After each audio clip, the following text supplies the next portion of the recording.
Olá, bom dia! Seja bem-vindo a essa edição. Nós estamos ao vivo. Agora são 8 horas e 31 minutos pelo horário de Brasília. Vamos juntos começar mais um dia bem informados? Prepare então um café e vamos juntos conferir os assuntos dessa quarta-feira no Brasil e no mundo. Vamos ver os destaques da manhã deste 20 de setembro. Marco temporal volta à pauta do STF. 5 ministros devem votar. A expectativa é grande pelo primeiro encontro de Lula com Zelensky para tratar sobre a guerra na Ucrânia. Nos destaques internacionais, Azerbaijão confirma cessar-fogo em Nagorno-Karabakh. E em tempos de onda de calor extremo, a gente te conta qual a quantidade ideal que você deve ingerir de água por dia. Você confere tudo isso e muito mais a partir de agora. O presidente Lula tem reunião marcada hoje com o líder da Ucrânia, Volodymyr Zelensky, e com o mandatário dos Estados Unidos também, o Joe Biden. Os encontros estão marcados para esta tarde num hotel em Nova York. Lula tem reuniões bilaterais com os presidentes dos Estados Unidos, Joe Biden, e da Ucrânia, Volodymyr Zelensky. A expectativa é que Lula converse com Biden por cerca de 40 minutos, com foco na reforma da ONU, no aquecimento global e no lançamento de uma ação global pelo trabalho decente. Com Zelensky, essa deve ser a primeira conversa presencial para tratar da solução para a guerra que a Rússia impõe à Ucrânia. Lula condena a invasão territorial da Ucrânia, mas não adota o tom duro dos Estados Unidos e de seus aliados. Para Zelensky, Lula poderia fazer mais pelo fim do conflito. O brasileiro insiste na criação de um grupo de países para negociar um acordo de paz entre a Ucrânia e a Rússia. Considera que os dois lados precisam ceder, mas Zelensky já deixou claro várias vezes que só aceita conversar com base em condições estabelecidas pelos ucranianos. A primeira tentativa de reunião presidencial entre os dois aconteceu em maio no Japão, quando os dois estiveram presentes como convidados na cúpula de chefes de Estado do G7.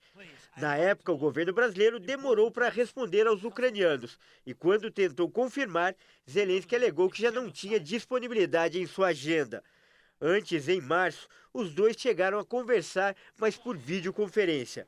Após os compromissos, Lula retorna a Brasília. A agenda tinha previsão de retorno para quinta-feira, mas com dores no quadril, o presidente optou por reduzir os deslocamentos. E nessa mesma Assembleia Geral da ONU, o presidente da Argentina, Alberto Fernandes, aproveitou para reivindicar ao Fundo Monetário Internacional que deixe de aplicar sobretaxas a países endividados. Fernandes reivindicou ao Fundo Monetário Internacional que deixe de aplicar sobretaxas a países endividados. O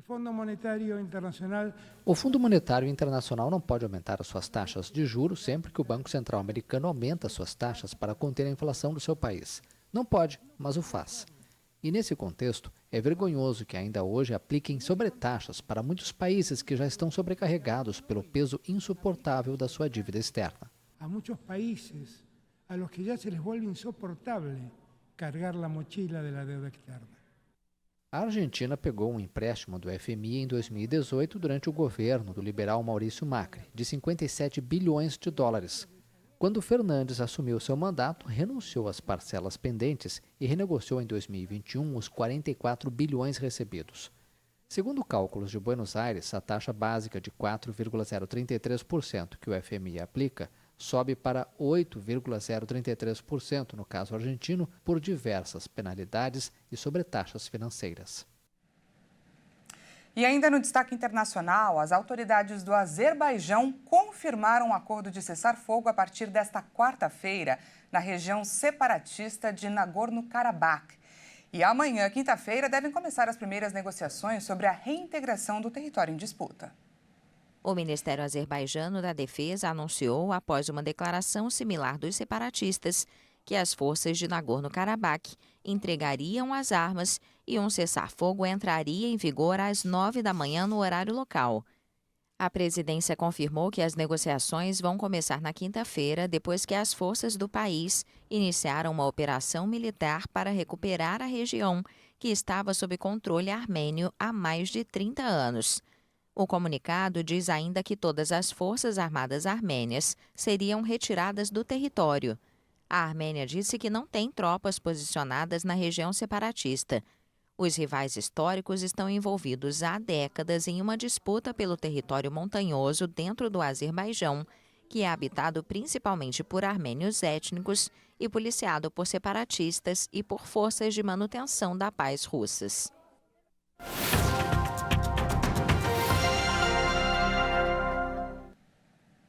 Estamos ao vivo, 8 horas e 36 minutos pelo horário de Brasília, e a gente continua a falar sobre o assunto, porque, como vimos, o Azerbaijão, o país localizado no Cáucaso, começou a atacar a região separatista de Nagorno-Karabakh, sob a alegação de uma operação antiterrorismo.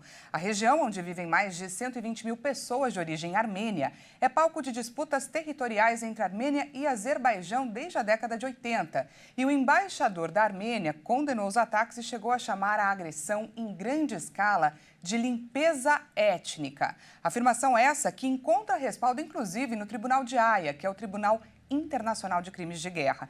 Para entender melhor o que acontece nessa região, eu chamo agora para a nossa conversa o mestre em Relações Internacionais, Ricardo Rios. Bom dia, Ricardo. Seja muito bem-vindo. Bom dia, Daniela, e bom dia a você que nos assiste. Ricardo, explica para a gente o que é Nagorno-Karabakh e por quê, por qual motivo a Armênia e a Azerbaijão disputam essa região há quase 40 anos. Perfeito, Daniela.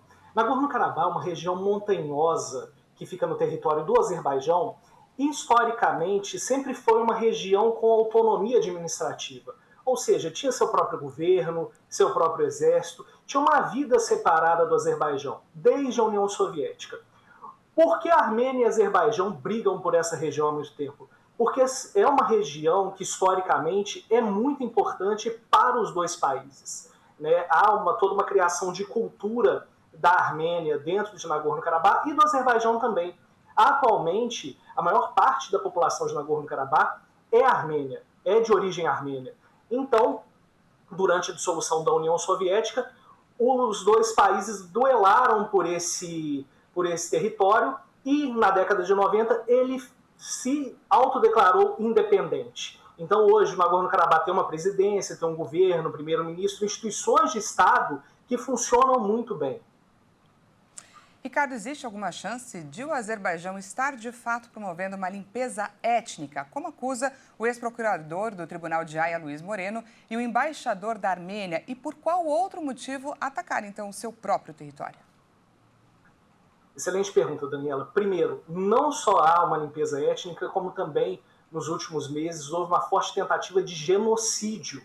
O Luiz Ocampo, que é o ex-procurador do Tribunal de Haia, ele foi muito enfático ao dizer que, desde dezembro de 2022, quando o Azerbaijão fecha a linha de contato entre a Armênia e Nagorno-Karabakh, o Azerbaijão não só impediu o trânsito livre das pessoas, como também parou de chegar comida nesse território. Então você fala aí de 120 mil pessoas que não tinham acesso à água, a pão, a carne, a leite. Essas pessoas estavam famintas, né? Chegou ao estado de inanição. Na segunda-feira, o Azerbaijão liberou que alimentos pudessem entrar no território, mas não foi suficiente porque na terça-feira começaram esses ataques. E há pouco, Ricardo, o Azerbaijão teria confirmado o acordo de cessar-fogo com os separatistas de Nagorno-Karabakh. Quanto tempo, de fato, deve levar para que seja instalada uma nova organização? Bom, Daniela, de acordo com as informações que chegam nesse momento aqui,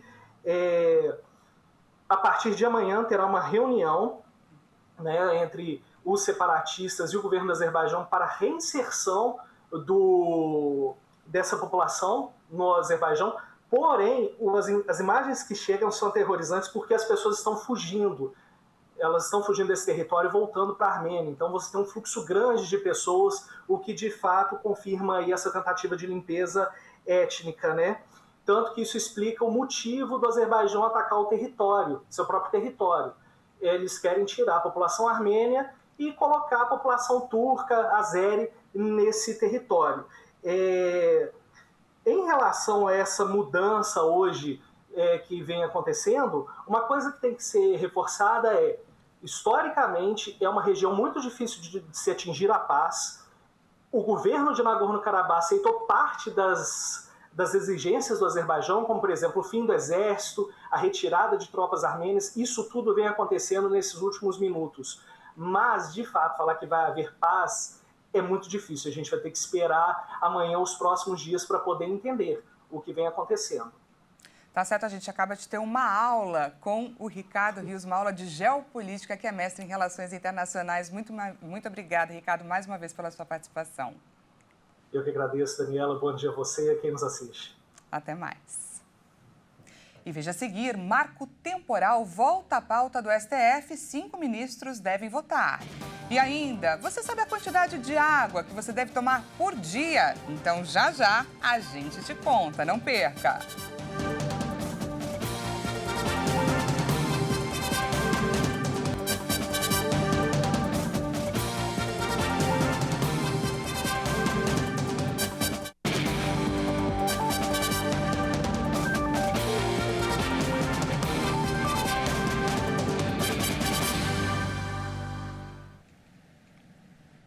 Seja bem-vindo mais uma vez, nós estamos de volta e ao vivo, 8 horas e 44 minutos pelo horário de Brasília, e a gente volta então a olhar para o nosso Brasil.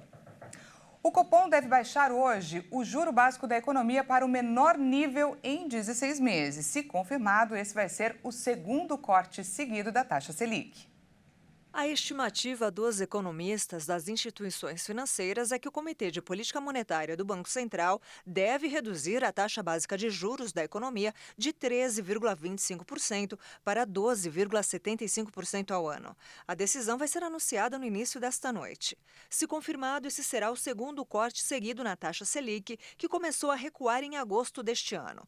O resultado esperado para agora seria os juros no menor patamar desde maio de 2022, quando estava em 11,75% ao ano, ou seja, seria a menor taxa em 16 meses. A aposta do mercado financeiro de que o juro vai cair para 12,75% ao ano tem por base indicações do próprio Banco Central. No comunicado de sua última reunião, quando a taxa recuou meio ponto percentual, o Copom informou que poderia continuar promovendo redução da mesma magnitude à adotada naquele momento. A projeção dos analistas do mercado financeiro é de que a taxa vai continuar recuando nos próximos meses, terminando o ano de 2023 em 11,75% ao ano. Para o fim de 2024, a projeção é de que a Selic caia para 9% ao ano. O Supremo Tribunal Federal volta a julgar nesta quarta-feira o marco temporal para a demarcação das terras indígenas no país. O julgamento do recurso sobre o marco temporal retorna à pauta da sessão do plenário desta quarta-feira. Será a 10ª sessão sobre o tema, que começou a ser analisada em agosto de 2021. 5 ministros ainda vão apresentar suas posições: Luiz Fux, Dias Toffoli, Carmen Lúcia, Gilmar Mendes e Rosa Weber. O STF terá cadeiras para 100 indígenas acompanharem dentro do plenário e outros 500 indígenas podem acompanhar do lado de fora. Até o momento, há 4 votos contra a aplicação do critério na definição das áreas ocupadas pelos povos originários. São eles o relator, ministro Edson Fachin, o ministro Alexandre de Moraes, o ministro Cristiano Zanin e o ministro Luiz Roberto Barroso. E há outros 2 votos no sentido de validar o uso do marco temporal como um requisito para a concessão das áreas de uso indígena. O do ministro Nunes Marques e o do ministro André Mendonça. Além da divergência em relação à validade do marco temporal, os ministros também apresentam soluções diferentes para a indenização de não indígenas que ocupam atualmente as áreas dos povos originários e para a compensação dos indígenas quando já não for mais possível conceder a área reivindicada.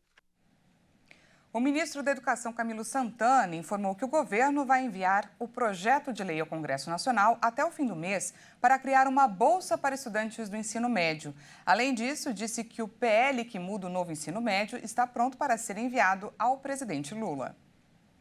Com o objetivo de incentivar o estudante a permanecer na escola e, consequentemente, reduzir a evasão, o projeto de bolsa deverá ser enviado ao Congresso ainda neste mês. Contudo, Santana não detalhou qual será o valor do benefício. Ao olhar para os outros programas sociais do governo do PT, é de se imaginar que siga uma tendência e o MEC deva avaliar o valor da bolsa antes mesmo do projeto ser lançado. Isso porque será necessário a definição se o programa dará um benefício menor para atingir um número maior de estudantes ou se dará um recurso de valor maior que, no entanto, atenderá menos pessoas. O modelo analisado considera o pagamento de um valor mensal e outra parte deve ser em depósito em uma espécie de poupança que poderá ser sacada quando o estudante concluir a etapa.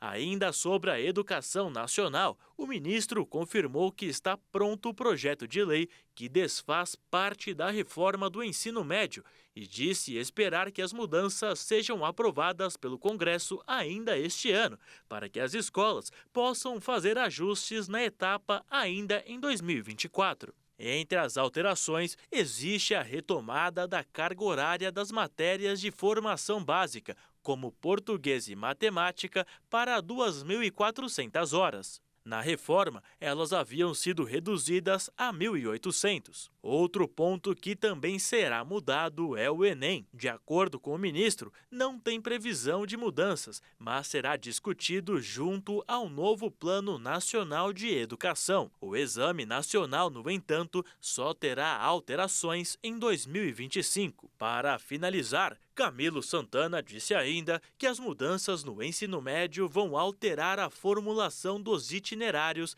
para que eles sejam definidos por regras estabelecidas pelo Conselho Nacional de Educação.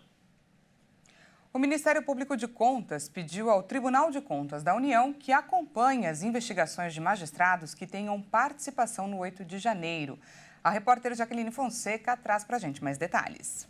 O pedido do Ministério Público de Contas tem o objetivo de garantir que o Conselho Nacional de Justiça e o Conselho Nacional do Ministério Público investiguem e punam magistrados, promotores e juízes que tenham participado direta ou indiretamente dos atos de 8 de janeiro.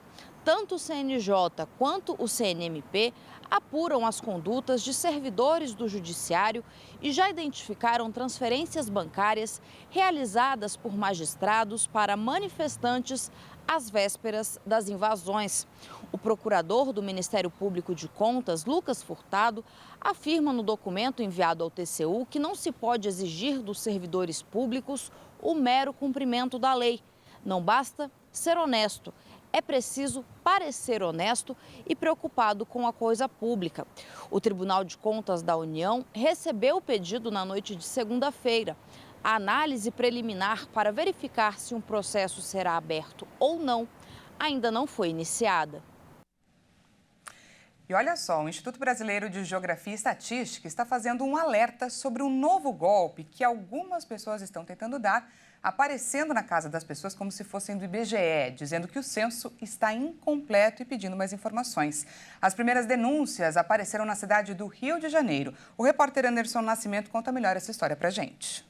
E mais um golpe está fazendo vítimas no Rio de Janeiro. Criminosos estão se passando por recenseadores do IBGE e indo até as casas uniformizados, dizendo que o censo está incompleto e precisam de dados. Mas, na verdade, é só mais um golpe para tentar recolher mais dados pessoais. Lembrando que a coleta do censo demográfico terminou no dia 28 de maio, mas entrevistadores do órgão continuam em outras pesquisas, como, por exemplo, a Pesquisa Nacional por Amostra de Domicílios, que acompanha a evolução socioeconômica do país.